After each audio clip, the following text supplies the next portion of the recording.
Do you realize in the Western world that several years ago, 1 out of 10 Americans identified themselves as either an atheist, an agnostic, or a spiritual nothing? I think that's because there wasn't any evidence or something like that, maybe. Recently, that number had increased to 1 out of 4. Atheism is a fast-growing belief system in our country. It's not a belief system, dude. It's an answer to one question. Is there a God or not? If you believe there's a God, you're a theist. If you don't believe in God, you're an atheist. What is atheism? Well, that's what we're going to talk about the next few days. I just said it. The dictionary defines it as no belief in the existence of God or gods. No belief in the existence of God or gods. And it's becoming very popular. For example, one of our more popular actors, George Clooney, said, "I don't believe in heaven or hell, and I don't believe in God. All I know is that I won't allow this life to be wasted." His buddy Brad Pitt, also a famous actor, said, "I'm probably 20% atheist, 80% agnostic. I don't think anybody really knows. You'll either find out or not when you get there. Until then, there's no point thinking about it." That's an appeal to authority right there, which I flatly reject. It's not my reason. That's their subjective reasons. Well, I disagree. I disagree Of course with all you do. those statements. You can know that there is a God, and you better think about it now because it will make a big difference in your daily life as well as your eternal existence. How? How is it making a difference in my life right now?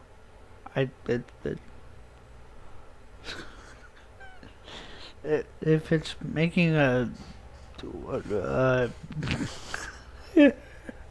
I'm sorry, this is just funny to me. If it's making a material difference in my life, then I would have evidence for it. Like this. Like this. Hard drive is making a material difference in my life because it is storing things that I can't have on my computer because it takes up too much space. It is literally making a material difference in my life, even though that difference is technically immaterial. It's making a material difference because I need space on my computer to record this video. Well, there are several reasons why people become atheists, but one reason a lot of younger Americans are choosing to say that they are atheists is this reason. Because if there is no God, I can be my own God. No, I haven't heard one atheist say that. Not one. Most of the reasons I have heard is that there's not enough evidence for this God. And that's my reason. I didn't grow up in religion, no. I had some background religion, but I didn't grow up religious. But I am an atheist. If I can be my own God, I can live however I choose. And if I can live however I choose, you can't judge me because there's no God, there's no standard of judgment. So I'm going to do what I want to do, and you can't tell me it's wrong.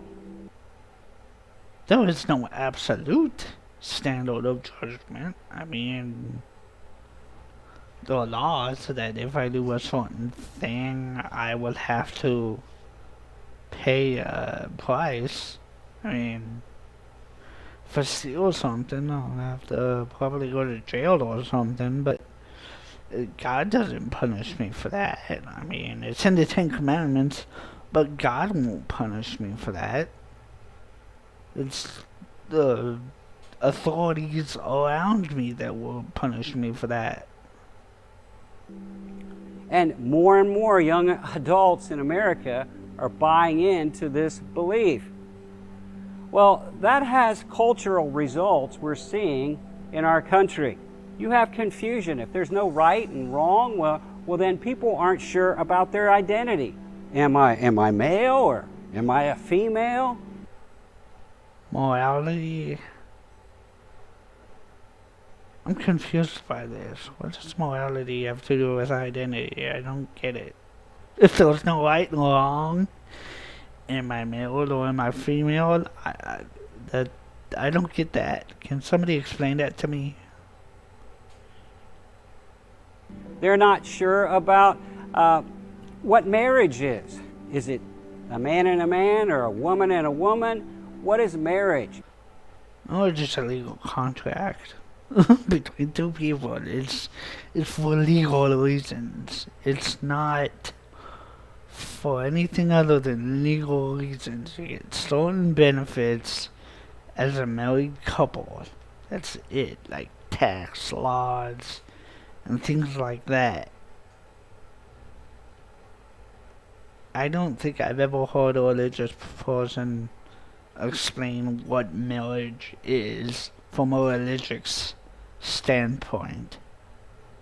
I mean, I haven't looked around that much, but I mean, what I've seen, and I've seen a lot, I haven't seen a religious person explain what marriage is from a religious standpoint.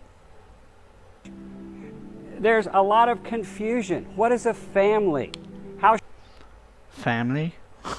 I have a lot of people that I'm not even related to that I consider family. So I don't think family has an objective definition. Now, I may be wrong about that. You can tell me in the comments. But I don't think there's an objective or absolute definition to family. There might be a dictionary definition. Actually, I'm pretty sure there is. But I don't know. It's not what family is to me. How should a government function? What's a society really all about? Wow. And so you have a lot of confusion going on. When you have that going on, you have crumbling.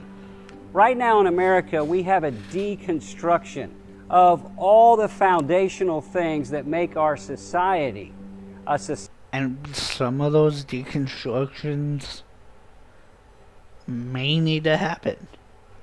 Sorry, dude. That's just how it is. Society that has worked.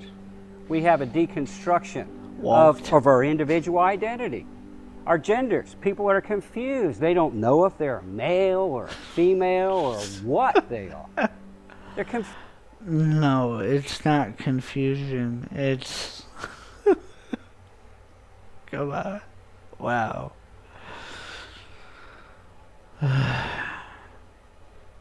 I could explain it to you, but it would make this video longer than it should be. Confused. and the sense of identity is crumbling. Marriage is crumbling. What is marriage? A man with a man, a woman with a woman. Yes. Do both. A marriage can be both. I don't get why it can't. A human with an animal. What? Wow, dude. Yeah. You jumped the shark on that one. No. Not unless you yourself consider animals as possibly a sexual partner. I mean, if I don't, I usually don't kink shame, but it's a little too far, in my opinion. If you, It's being redefined. The true biblical definition of marriage is crumbling. the true biblical definition of marriage.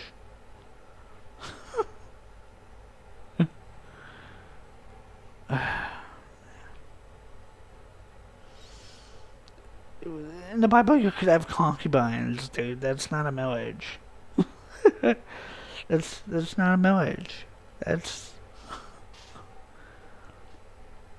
you committing adultery, but it's okay because the concubines, and but if you go out, but the concubines are out.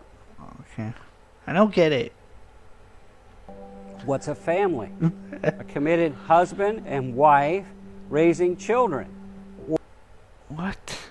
Or now, is it 2 men and a child, or 2 women and a child? What is a family? I've already explained this. That's being redefined. Traditional family is being attacked and it's crumbling. How's a government supposed to work? Who's supposed to have authority? How's the government supposed to walk? What do you mean by that? I don't know what you mean. How's the government supposed to walk? And tell me what to do. And Authority tell you what to do?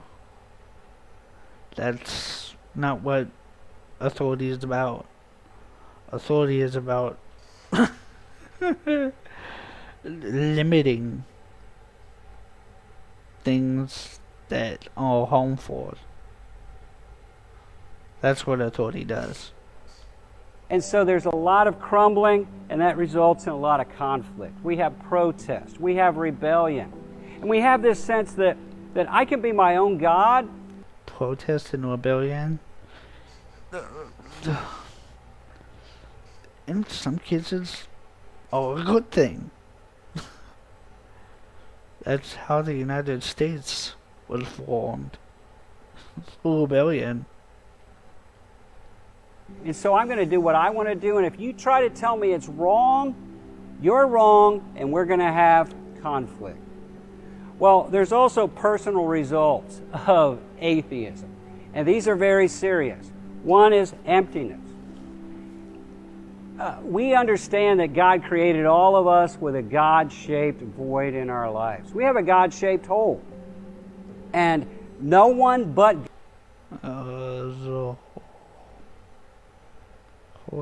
okay. God, nothing but God can fill that hole. Man, I wish I had that clip from Family Guy. Alcohol, drugs, sex, money, power, nothing can fill that hole. But we live in a society that says there is no God. So people are trying to fill that hole with everything but God. And it's not working.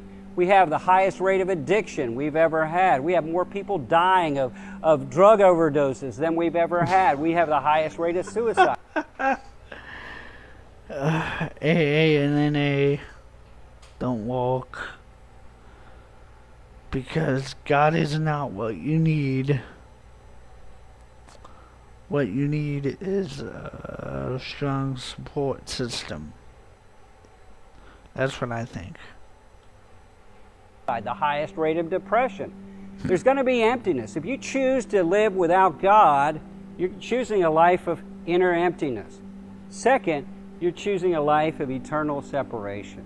You see, if you don't want God in this life, you will not have God in the next life. And that's a terrible decision because God is love. God is love. But he is also hate. God is light. God is life. He's also God dark. gives He's also joy. death. God is the God He also gives pain and suffering. of peace. God is the God He of also gives war. hope. God is the God Okay. of truth. Do you want to live your He also is the God of lies. Because he is lied. life without any of those things? Do you want to live your eternity without any of those things? Because if you tell God to push off in this life, God will not force you to spend eternity with Him. In fact, you have chosen to spend eternity without Him in darkness. Hey, there is a God. He's real. There's evidence for God. He loves you. He sent His Son to die for you. I encourage you, open your mind, study the truth, and get to know the real and living God. Okay. No. That was fun. See you next time.